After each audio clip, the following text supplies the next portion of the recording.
Gadewch i ni weddio. Diolch yn i ti o Dduw unwaith eto, mae fraint o cael dod ger dy fron yn dod o flaen dorseddfainc ac yn diolch mae gorseddfainc o ras yw hi ac dy fod hi yn croesawu pechaduriaid fel ni i ddod ger dy fron. Ni yn gofyn i ti bresynoli dy hun yn ein plith yma a ble bynnag bydd na'r rhai yn gwrando, bydd na ymwybyddiaeth a o bresenoldeb yr arglwydd yn amlwg i bob un ohonom. Tyrd tywallt ysbryd arnom, bendithia diogelan hamser, i ni'n gofyn hyn oll trwy enw ac heiddiant ein harglwydd Iesu Grist. Amen. Cyn i ddarllen o air Duw eich atgoffa chi unwaith eto'r hyn sydd ar gael ar wefan Nghapel yr Rhath. Mae'r oedfawn sydd wedi cael ei recordio a gosod na ers tipyn egluro'r Efengil yn astudio llyfr J.C. Ryle ar Sancteiddrwydd, hefyd y myfyrdodau byr o emynau'r Efengil, tua 10 munud o hyd. Y bwriad mis Rhagfyr yw gosod carolau'r Efengil, lle bydd na fyfyrdodau byr o'n carolau Cymraeg ac yn pwysleisio ac yn canolbwyntio ar neges yr Efengil ynddynt. Ac hefyd ar y nos Iau gyntaf o'r mis Rhagfyr, Rhagfyr y trydydd, am hanner awr wedi 7, fe fydd ei noson o garolau, eleni yn unig ar-lein. Ac hefyd noswyl y Nadolig, ein bwriad yw gosod ar y wefan hefyd ein hoedfan Nadolig, ond ar y noswyl am chwarter wedi 11 o'r gloch y nos, ac felly yn bwriadu gorffen yr oedfa o gwmpas hanner nos wrth i'r Nadolig gyrraedd. Ac hefyd ein hoedfawn arferol ar y Sul, hanner awr wedi 3 oedfa bregethu. O gadewch ni ddarllen o air Duw o lyfr yr Actau, penod 17, ac yn dechrau'n adnod 22. Actau 17, dechrau'n adnod 22. Yna safodd Paul yng nghanol Areopagus ac y ddywedodd haw i'r Atheniaid, mi a'ch gwelaf chwi ym mhob peth yn choel grefyddol canys wrth ddyfod heibio ac edrych ar eich defosiynau, mi a gefais allor yn hon yr ysgrifenasid i'r Duw nid adweinir. Yr hwn gan hynny yr ydych chwi heb ei adnabod yn ei addoli, hwnnw yr wyf fi yn ei fynegu i chwi. Y Duw a wnaeth y byd a phob peth aeth sydd ynddo, gan ei fod yn arglwydd nef a dear, nid yw yn trigo mewn temlau o waith dwylo, ac nid a dwylo dynion gwasanaethu'r ef, fel pe bai arno eisiau dim, gan ei fod ef yn rhoddi bawb fywyd ac anadl a phob peth oll, ac i fe a wnaeth o un gwaed bob cenedl o ddynion i breswylio ar holl wyneb y ddear, ac a benodd yr amseroedd rhag osodedig a therfynau eu preswylfod hwynt, fel y ceisiant yr arglwydd os gallent ymbalfalu amdano ef, a'i gael nad yw efe yn ddiau nepell oddi wrth bob un ohonom. O blegyd ynddo ef yr ydym ni yn byw, yn symud ac yn bod, megis y dywedodd rhai o'ch poetau chwi eich hunain, canys ei hiliogaeth ef hefyd ydym ni.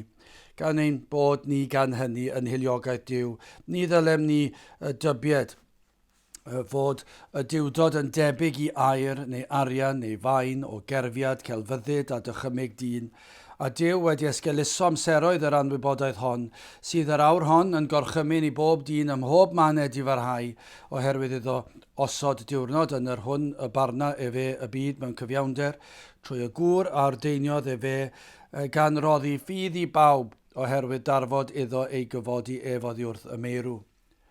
A phan glywsant sôn am atgyfodiad y meirw, rhai a watwarasant a rhai a ddywedasant, ni ath wrawndawn drachem am y peth hwn. Ac felly Paul a aeth allan o'i plith hwynt. Eithyr rhai gwir a lynasant wrtho ac a gredasant, ymhlith y rhai yr oedd Dionysius yr Areopagiad a gwraig ei henw Damaris ac eraill gyda hwynt. A bydda bendith Duw ar ei air sanctaidd ef. Nawr, gadewch ni edrych ar y benod honno, ar ddiwedd y benod, Actau 17, ac fel testyn adnod 32, a phan glywsant sôn am atgyfodiad y meirw, rhai a watwarasant, a rhai a ddywedasant, ni ath wrandawn drachem am y peth hwn. Nawr, unwaith eto, ni wedi gweld yn llyfr yr Actau fod yn lyfr llawn cyffron, diwe. Pan i chi meddwl am yr holl bobl sydd yn ceisio awduron, sydd yn ceisio sgrifennu llyfrau ac yn creu ffilmiau sydd yn gyffroes ac yn peri fod pobl yn eistedd ar flaenau eu seddau. Ac eto, os ych chi am llyfr sydd llawn cyffro o'r dechrau i'r diwedd, darllenwch lyfr yr Actau. Mae'n llawn gweithredoedd gwirthiol yr arglwyddau, waith yn achub eneidiau. Ac i ni yn darllen yma am ddarn cyffroes, i ni'n darllen am ddoethineb Paul, yn gweld ei awdurdod hefyd wrth bregethu am gyffro'n y bregeth honno, pan gafodd ei gyfle i bregethu yn Athen ger bron y cyngor Areopagus. Ac roeddent am glywed mwy o'r athrawiaeth newydd hon. Wrth gwrs, dyw e ddim yn athrawiaeth newydd, ond iddyn nhw roedd y newydd, ac eto llawer yn tybio mae rhywbeth o wneithuriad dyn ydoedd, ac felly falle yn dangos diddordeb i ddarganfod mwy o beth oedd hwn Paul yn ei ddysgu. Adnod 22. Yna safodd Paul yng nghanol Areopagus, ac yddywedodd, ha wir Atheniaid, mi a'ch gwelaf chwi ym mhob peth yn dra choel grefyddol. Ac wrth edrych ar y bregeth, darllenwch y bregeth, am nerth y cafodd, i fedarodd yr hoelen ar ei ffen. Ac eto, i drosglwyddo neges yn y fath ffordd, mewn ffordd pwerus nerthol a llawn doethineb. I ni'n gweld fod Paul wedi cael yr arddeliad o ddifri. Adnod 23, canis wrth yfod heibio ac edrych ar eich defosiynau, mi a gefais allor yn yr hon yr ysgrifenasid i'r diw, nid adweinir, yr hwn gan hynny yr ydych chwi heb ei adnabod yn ei addoli. Hwnnw yr o'i fi yn ei fynegu i chwi. Mae e wedi sylwi ar ei daith o amgylch yr ardal. Yr hyn oedd yn wir ac yn gallu i herio nhw gyda'r hyn a dystiodd e gyda'i lyged ei hun. Ac yna wrth neidio i ddiwedd y bregeth, wrth iddo gloi'r bregeth adnod 31, oherwydd iddo osod diwrnod yn yr hwn y barna fe y byd mewn cyfiawnder, trwy y gŵr a'r deiniodd e fe gan roddi ffydd i bawb, oherwydd darfod iddo i gyfodi ef oddi wrth y meirw. Ac efallai dyna pryd y syrthiodd y geiniog i'w le. Falle dyna pryd dechreuodd pethau newid a'r agweddau yn mynd yn fwy ffyrnig. Wel, hoffwn ni edrych felly ar ganlyniad hynny ar ddiwedd y bregeth a hyn a ddigwyddodd ar ddiwedd y bregeth. Hoffwn ni yn gyntaf edrych ar ymatebion amrywiol, yn anail ymadawiad Paul ac yn drydydd ymrwymiad rhai. Felly ymatebion amrywiol, ymadawiad Paul ac ymrwymiad rhai. Wel, yn gyntaf, yr ymatebion yma oedd i weld. Adnod 32, a phan glywsant sôn am atgyfodiad y meirw, rhai a watwar asant, a rhai a ddywed asant, ni ath wrandawn dra chefn am y peth hwn. Wel, gwelir yr ymateb yma dro ar ôl tro, trwy gydol hanes yr eglwys, o ganlyniad i fath bregethu, ceir yr ymateb yma yn sicr, yn aml. I ni'n gweld yn cerdded allan o gyfarfod yn dweud sut na all y bobl oedd yn yr oedfa gredu ar ôl clywed y fath neges. Falle bod chi wedi bod mewn sefyllfa tebyg yn gwrando ar neges gan was yr arglwydd ac yn rhyfeddu wrth weld rhai falle chi'n nabod sydd ddim yn y bywyd heb gredu yn yr arglwydd Iesu Grist ac yn rhyfeddu sut nad oeddent wedi cael eu cyffwrdd, sut nad oedden nhw wedi deall, sut nad oedden nhw'n gallu cymhwyso'r hyn a glywson nhw iddyn nhw hunan, sut nad oedden nhw wedi meddalhau ac yn gweld nhw falle'n codi ar eu traed. I chi'n gweld hyn dro ar ôl tro mewn oedfa. Ymlith yr ifanc, ymlith pob oedran. I chi'n gweld yn codi ac yn troi ac yn sgwrsio gyda'r rhai o'i cwmpas nhw, falle dechrau chwerthin ac yn trefnu digwyddiadau'r wythnos fel petai dim un bregeth wedi hysgwyd nhw o gwbl. Ac i ni'n gweld yr amrywiol ymatebion yma yn dydyn ni yn gyson. A dyma beth welwyd fan hyn, yma yn Athens, yn y cyngor, yn Areopagus. Yr oedd nifer yno wedi clywed popeth, oedd angen iddynt ei glywed. Roedden nhw yn ddiesgus bellach. Roedden nhw wedi cael clywed yr holl efengil. Roedd Paul, gallech chi ddim wedi cael pregethwr gwell. Yr oedd presenoldeb yr arglwydd yn amlwg yno, ac wrth feddwl am yr holl gyd-destun, mae'r rhain sydd yno'n ddiesgus. Maen nhw wedi clywed fforddi a chawdwriaeth. Nawr yno, yn y gynulleidfa ac o'n gwmpas yr ardal, yr oedd yr athronwyr yma, yr epicwriaid a'r stoiciaid, a credir mae rhai o blith yr epicwriaid fyddai wedi gwawdio'n syth. Dyna be maen nhw'n meddwl. Gan mae nhw oedd yn gwadu unrhyw athrawiaeth ynglyn â'r atgyfodiad, roedden nhw'n cysau yr athrawiaeth am yr atgyfodiad. Ac felly ni'n cymryd yn ganiataol, falle yn arwynebol, arwyneb y darnau yma o'r ysgrythyr. Yr ymateb cyntaf yw mae rheini oedd yr rhai oedd yn dechrau gwawdio. Ac yn siŵr o fod, bod hynny'n wir. Mi roedden nhw'n cysau yr athrawiaeth am yr atgyfodiad ac yn gwawdio drwy'r amser y pethau yma. Ond nid o reidrwydd bod pob un ohonyn nhw, ond dyna beth ni'n ei gymryd. Ac mae o bosib y stoiciaid rhai ohonyn nhw. Fydde wedi ystyried ymhellach ac am glywed Paul eto rhywbryd. Gan iddyn nhw gredu mewn rhyw fath o fywyd ar ôl marwolaeth. Ond eto gyd, dim o reidrwydd. Gan un peth sydd yn sicr. Yr oedd yr epicwriaid, yr stoiciaid, yr amrywiol a thronwyr oedd yno, yr arweinwyr, yr oedd pob un ohonynt yn yr un cwch. Beth bynnag oedd ei barn nhw, beth bynnag oedd ei crefydd nhw, beth i ni yn gwybod, yr oedd anghrediniaeth y cyfan yr un peth. Y manylion yn wahanol efallai, ond yr oedd ei anghrediniaeth, ei cyledwch nhw, yr union yr un peth. Pawb a bechasant. Mae pob un wedi dod yn ferogon yn Duw. Mae pawb wedi genu'n ddall ac yn ysbrydol farw. Ac felly pawb, o ba bynnag cefndir, maent yn gwbl estron i'r gwirioneddau yma y bregethodd Paul. Na pinnau bod rhai'n hoffi agweddau ohono fe neu beidio, dyw e ddim yn bwysig. Yr oedden nhw gyd yn ddall. Ac felly, pan bod yna waith ar enaid, mae e wastad yn waith yr ysbryd glân. Ond yma, i ni'n cael disgrifiad o'r athronwyr yma yn Athens a wylltiodd pan glywson nhw'r neges. Falle, dydyn nhw ddim wedi gwylltio ar y cychwyn, achos ni'n gweld fe nathon nhw wahodd Paul i egluro mellach yr hyn oedd ganddo fe ddweud ac yn gwrando hyd y diwedd. Ond yna pan mae'r geiniog yn syrthio i'w le, pan yn gweld yr effaith y cafodd ar eu heneidiau nhw, pan yr oedd presenoldeb yr arglwydd yno, pan yr oedd Paul yn pregethu Crist a'i groes ar unig ffordd, pan cafodd ei balchder ei dwys bigo, ei cyffwrdd. Dyma beth i ni'n darllen, a phan glwsant sôn am atgyfodiad y meirw, rhai a wat warasant. Byddai rhai yn gwrando, falle yn eu plith nhw, ac falle yn dechrau chwerthin. Allech chi'n sicr i ddychmygu, mae pobl pwysig. Mae'n atgoffa fi rhywbeth o'r tŷ cyffredin, sydd chydig bach o embaras yn diwedd pan ni'n gweld clipiau, os yw pobl dros gwledydd y byd yn gweld clipiau o'r tŷ cyffredin a'r aelodau seneddol yn chwibanu ac yn gweiddi ac yn herian ac yn gweiddi dros y lle her ei gilydd ac yn sefyll lan ac yn chwifio pethau. Mae'n fel plant. Chwerthin am ben ei gilydd, ddim yn gadael i'r gwrthwynebwyr siarad. Allech chi ddychmygu math yna beth, falle.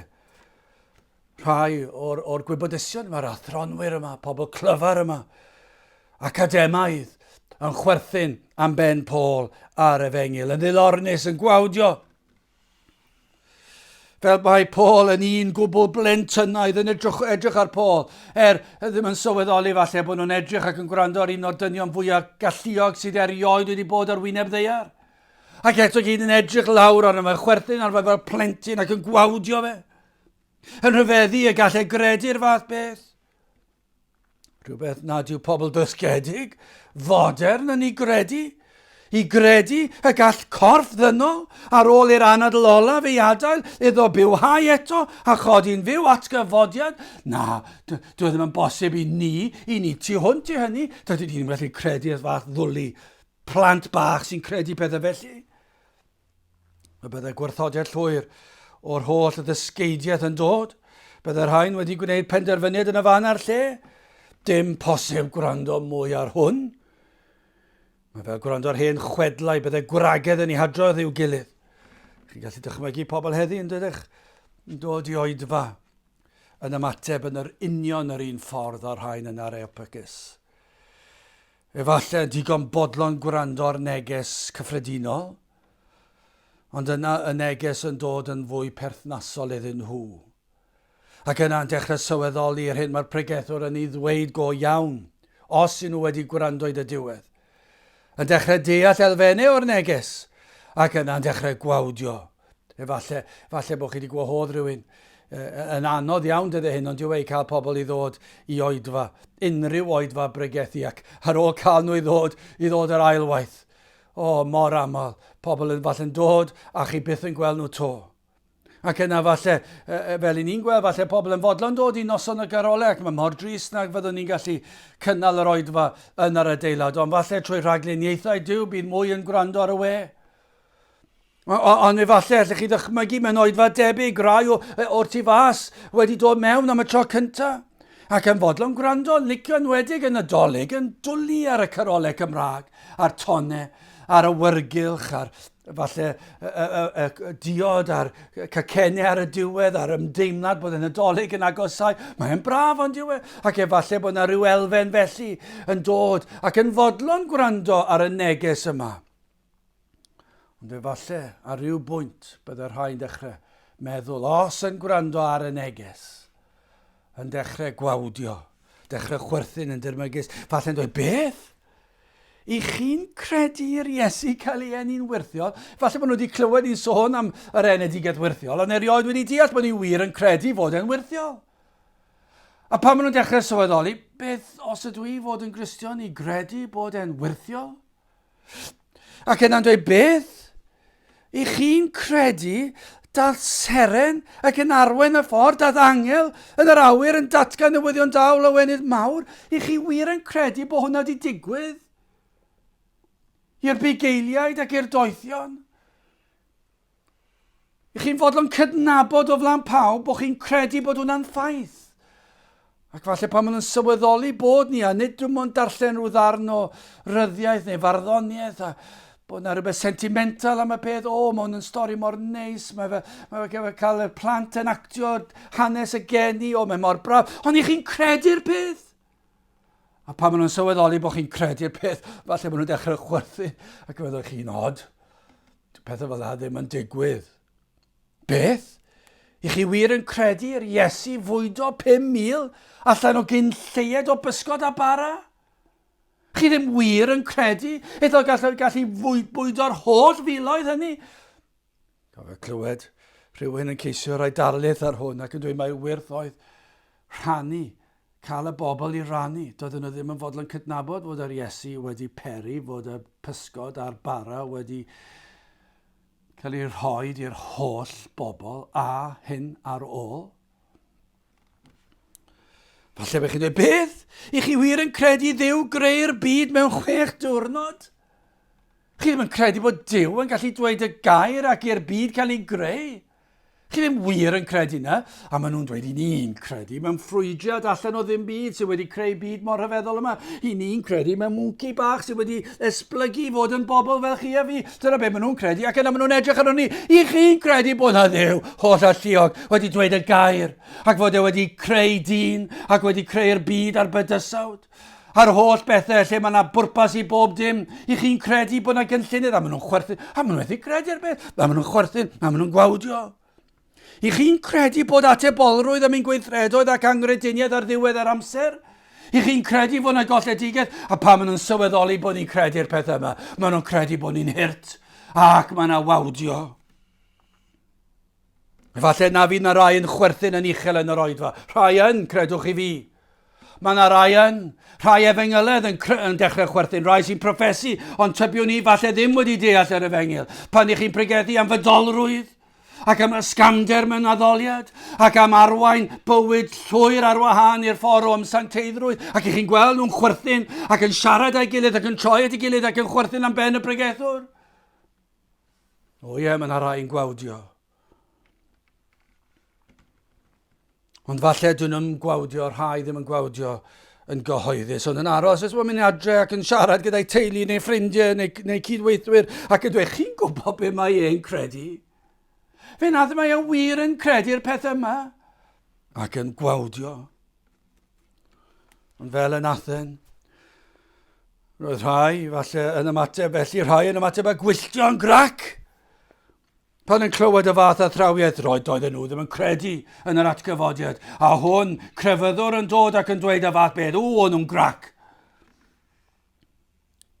Yn corddi'r enaid. Mae yna sawl un felly heddi hefyd yn oes. Pan maen nhw'n dechrau deall y neges, yn flin gyda'r hyn mae'r pregethwr yn ei ddweud. A gwrthod gwrando mwy, sa'n gwrando to ar hwn. A beth yn dod yn ôl eto. Ond hefyd, yr oedd na rai yn ei plith oedd am glywed, a rhai oedd wedi asant ni at wrandawn drachefn am y peth hwn. Gall rhain fod wedi bod ymhlith y stoiciaid yn sicr, ond dim o reidrwydd gan gall yr ysbryd glân weithio ar unrhyw enaid rhag fanllid, felly fe all fod y rhai oedd yn gwrthod credu yn yr atgyfodiad rhai o'i plith, dim llawer ond ychydig, efallai bod nhw wedi dwysbigo ac eisiau clywed mwy. Yn fwy tebygol, falle rai o'r stowiciad, ond ydyn ni ddim yn gwybod. Un beth ni yn gwybod, gall yr ysbryd glân weithio ar unrhyw enaid rhag fanllid. Beth bynnag yw eich gwrthwynebiad. Ond nid oeddem ni holl mewn tywyllwch a llawn rhagfarn a chaledwch ysbrydol. Ond roedd rhain wedi dangos parodrwydd gwrando mwy. Mae rhain gwneud hyn.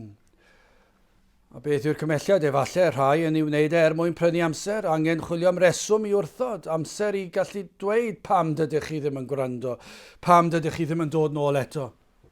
Dim eisiau bod yn herllig i'r pregethwr. Efallai ddoi nôl to, gai wrando to. Efallai rhai eisiau dod nôl, mae'n anodd dweud. Eraill efallai meddwl gallent ystyried y materion ymhellach dadansoddi, darganfod, efallai darganfod y gwallau yn yr athrawiaeth. Ac yna dod nôl, falle mae dyna beth oedd e. Falle rhai eisiau gwybod mwy. Yn ymddiddori yn y peth. Mae hwn yn swnio'n dda. Nes i fwynhau'r neges yna. Nes i fwynhau'r darlun yna. Ac i ni'n cael oedfa felly yn aml yn ei noson agorolau. Lle mae yna dwi fel arfer yn rhoi rhyw stori fach ar y dechrau ac yna'n cymhwyso fe'n ysbrydol. Ac yna rhai'n dweud, nes i fwynhau'r neges. Ond efallai rhan nhw wedi mwynhau yw y stori. Ond ddim yn fod yn gwrando ymlaen at y cymhwyso. A falle rhywbeth felly yw e. Ac yn dweud, na, nes i fwynhau, roedd e'n y deimlad braf yn yr adeilad, yn canu'r carolau. Ac fe ddoi nôl to. Falle bod, a maen nhw'n o ddifri, dyn nhw ddim yn amwrthod, ond dyn nhw ddim wedi ystyried chwaith yr hyn sy'n cael ei ddweud. Ond mae'n beryg fan hyn, gan nad ydyn nhw wedi galw ar yr arglwydd tra roedd yn agos, os oedd yn agos iddyn nhw, a tra gellir i gaelef. Ac felly mae'n beryg, ond oes dweud, fe gewn ni wrando to. Mae'n beryg. Mae'n beryg pan fod yr hedyn yn syrthio'r y llawr, y dawr adar a'i cipio. Fe fydd yr un drwg yn cipio'r hedyn yna. Mae'n beryg i ddweud na i'w rando ac ystyried to. Mae'n amlwg ar y funud ydych enau ddim wedi cael ei hysgwyd i'w geisio fe troi fod yn agos. Ond hefyd i ni yn gallu dweud, efallai bod gwir awydd o geisio i'w weld yma. Falle, ac i ni yn gweld, i ni yn ei weld yn y canlyniad sydd yn dod. Bod na'r rhai am glywed mwy o ddifrif.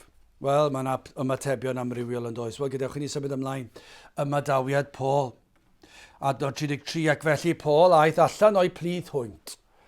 Dyna chi eiliad. Mae hon yn eiliad ofnadw. Yr oedd yr amser wedi dod. Yr oedd Paul yn gweld nad oedd i aros mwyach yno. Yr oedd wedi cael yr arweiniad yna gan yr ysbryd glân. Yr oedd yr arglwydd wedi rhoi ar ei galon, mae dyna oedd yr amser. Nid oedd derbyniad mwyach, nid oedd gwrandawiad yno, gan y mwyafrif. Yr oedd gwrthodiad a gwawdio o air Duw. Ac felly ymadawodd Paul y cyngor, yr athronwyr, yr oedd wedi dangos ei bod yn anheilwng o'r weinidogaeth yr oedd Paul yn ei roed. Yr oedd yn cyhoeddi ffordd a chawdwriaeth gras Duw. Ac yr oedden nhw'n gawdio ac yn gwrthod. Mae yna rhyw ymdeimlad yma'n does o Matthew 7 adnod 6, na roddwch y peth sydd sanctaidd i'r cwn ac na theflwch eich gemau o flaen y moch rhag iddynt ei sathru dan ei traed a throi a chrwygo chwi. Methodd Paul dreiddio i fyd deallusol academaidd a thronwyr yr Atheniaid gyda'r Efengyl. Mae'n anhygol ond doedden nhw'n llawn balchder. I ni mor glyfar, i ni'n gwybod, i chi'n clywed dynion heddi'n siarad felly, i ni'n wyddonwyr, i ni'n gwybod popeth yn fath ymategwyr. Na, mae rhaid i ni cael prawf, a maen nhw'n dweud y geiriau yma, ddim yn meddwl beth maen nhw'n ei ddweud. Lle nad oes gan y gwyddonwyr prawf am ei angrediniaeth nhw, a sicr does gan nhw ddim atebion i broblemau cymdeithas, a'r byd, a thragwyddoldeb. Ond dyna yw safle cyflwr dyn. Fe wrthododd y gynulleidfa hon ac felly ymadawodd Paul. O mae yn un peth pan fod enaid yn troi cefn ar yr efengil, ond pan fod yr arglwydd yn troi cefn ar yr enaid. Pan fod cyfleoedd i glywed yr efengil yn cael ei rhwystro rhag eich cyrraedd chi. I chi falle meddwl bod chi ddim am dod o dan gliw sain yr efengil, ond dyna dristwch pan mae'r arglwydd yn dweud, chlywch chi byth yr efengil to. Dyna chi ofnadw. Dyn yn llawn balchder yn meddwl mae ef sydd yn penderfynu. Heb sylweddoli cyflwr triennus o gaeth ddiwed a dallineb ysbrydol, dyna chi eiliad pan diffoddwyd y golau o'r Areopagus. Pan nad Paul mynd allan trwy'r drws am y tro olaf honno, pan ddywedodd dwi ddim yn mynd nôl to. Chi wedi cael eich cyfle. O sawl eglwys sydd wedi cael gwared ar weithio yn yr arglwydd. Gweithio am ffyddlon yr arglwydd am iddyn nhw bregethu yr efengil yn ffyddlon. Ac yna ni taflu nhw allan, ni gyrru nhw allan. Yn peri fod i bywyd nhw mor ddiflas na fedra nhw barhau yno. Sawl un sydd wedi wneud ein un oes o arbenigwyr yn wneud hynny, yn dydyn ni? Ac yna'n dewis rhai sydd yn pregethu efengil ysgafn ac o fydolrwydd. O dyna chi drystwch pan mae hynny'n digwydd, pan mae gwas yr arglwydd wedi mynd allan am y tro olaf, ac eich chi'n meddwl, dyw'r efengil ddim yn cael ei phregethu yn ei gyfanrwydd to. Dyw'r goleuni ddim yno bellach. Ac bod crefydd yn mynd ymlaen yn yr adeiladau, dyn nhw'n mynd i clywed am ffordd iachawdwriaeth, dyna chi galedwch, dyna chi ddallineb, dyna chi atgasedd oedd yno, dyna chi dristwch oedd yno, y fath o lygfa. Pan bu Paul y madael i beidio dychwelyd a chyhoeddi ffordd iachawdwriaeth o leini a gobaith, yr unig gobaith oedd iddynt beth eto. Falle bod yna rai a oedd yn gwrando ar y negeseuon yma ar-lein rhai misoedd yn ôl, falle wedi dechrau deall ar hyn oedd y neges ac wedi dweud na fyddant yn gwrando mwyach ar y fath ddwlu. Ond ydy hwnna'n bosib? Falle bod yna un neu ddau wedi gwrando ac yna pan fod y geiniog yn syrthio i'w le ac yn dweud dwi ddim yn credu hynny. Ond y hyn sydd yn wir, efallai'r arglwydd yn peri na fyddant byth yn clywed ffordd iachawdwriaeth eto.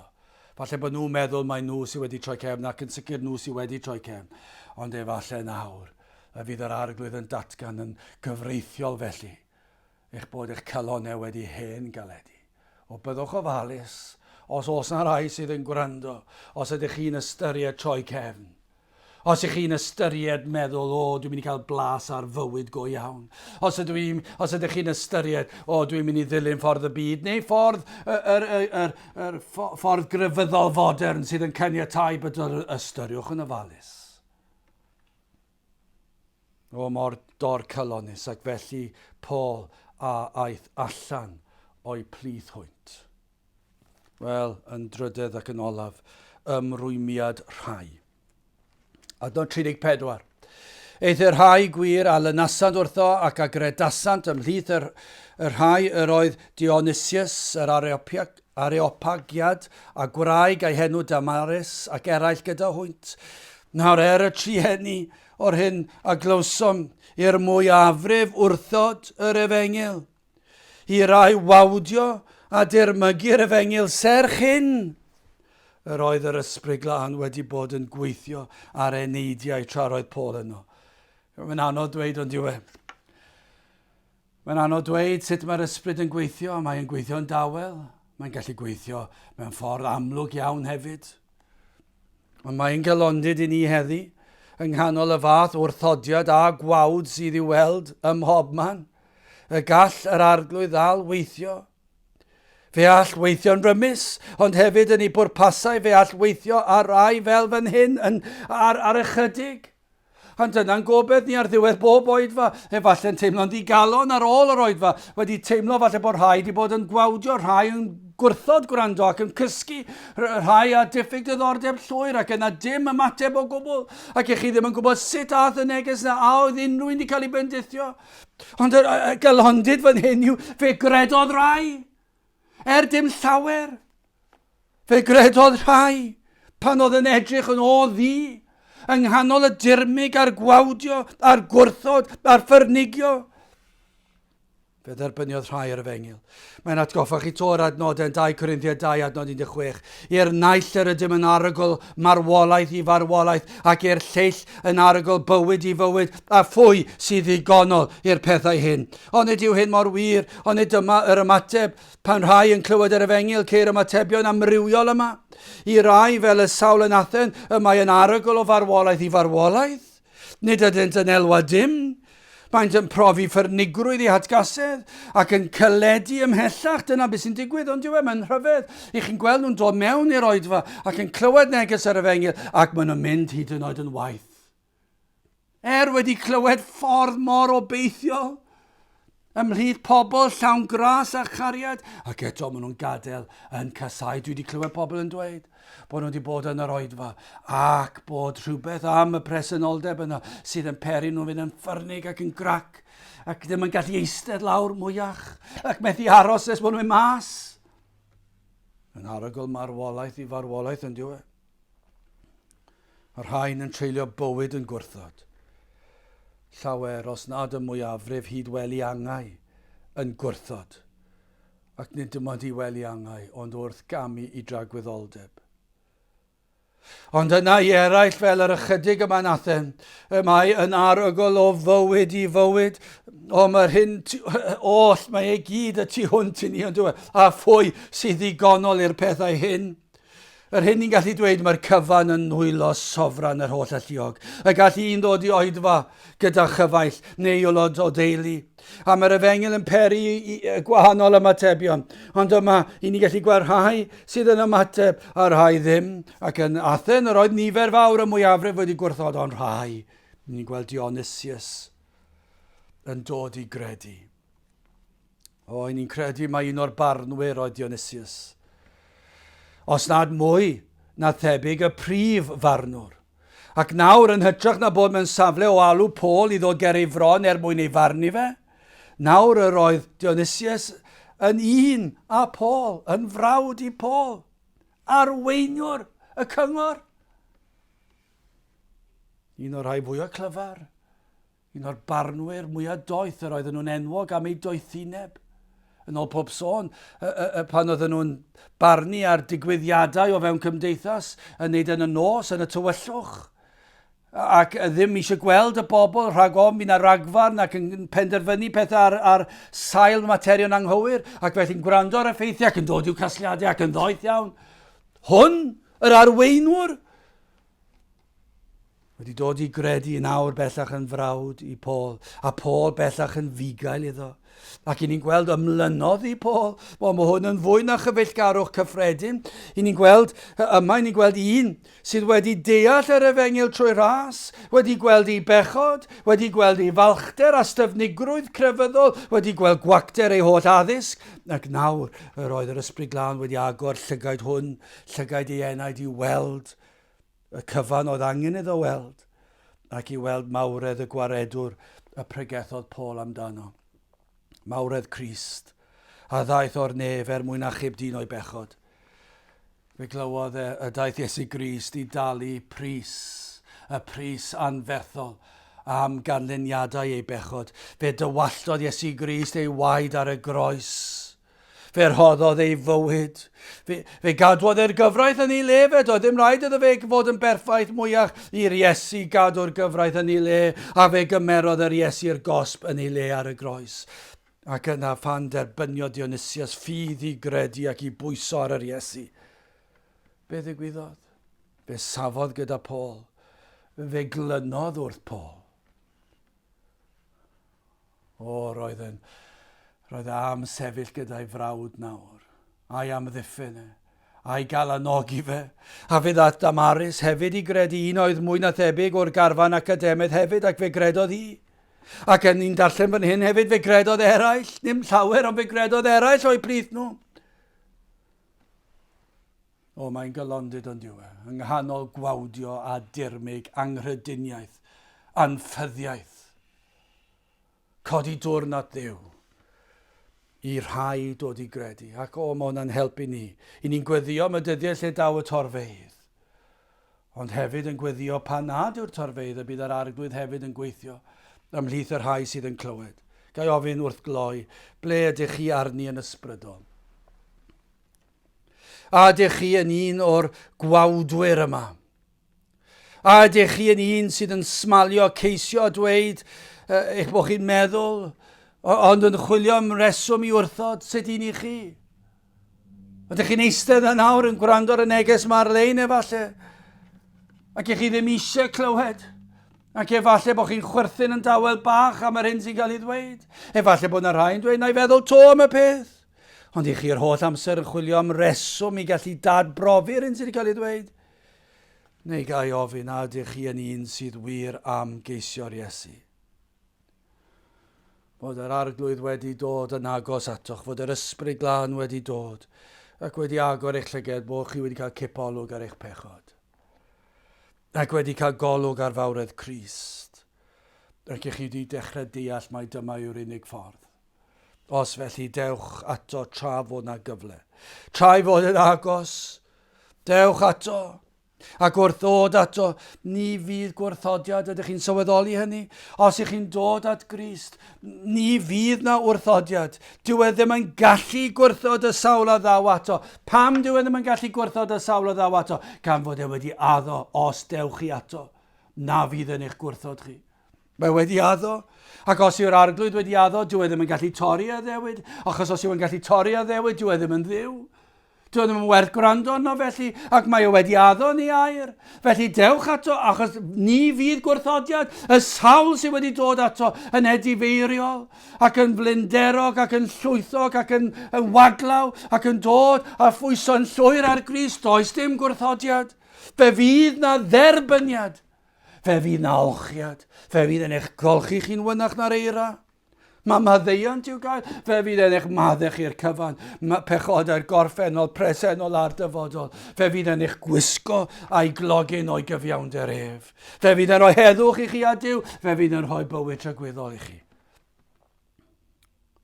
Felly dewch ato. Pwyswch arno, tra i fod yn agos. Peidiwch a dweud na ystyried to hyd yn oed. Galwch arno tra i fod yn agos. O byddwch chi ymlith yr rhai hynny sydd yn derbyn yr efengil. Eith yr rhai gwir a lynasant wrtho ac a gredasant. O na byddwch chi. O byddwch chi yn un o'r rhai sydd yn credu yn yr arglwydd Iesu Grist. Felly dewch a galwch arno am yr rhodd o ffydd i'ch galluogi ymddiried yn llwyr, i ymddiried eich enaid yn ei ddwylo tyner ef. Gadewch i ni weddio. A nawr bydde di ras ein harglwydd Iesu Grist a chariad Duw a chymdeithas yr ysbryd glân fod gyda chwi o hyd byth. Amen.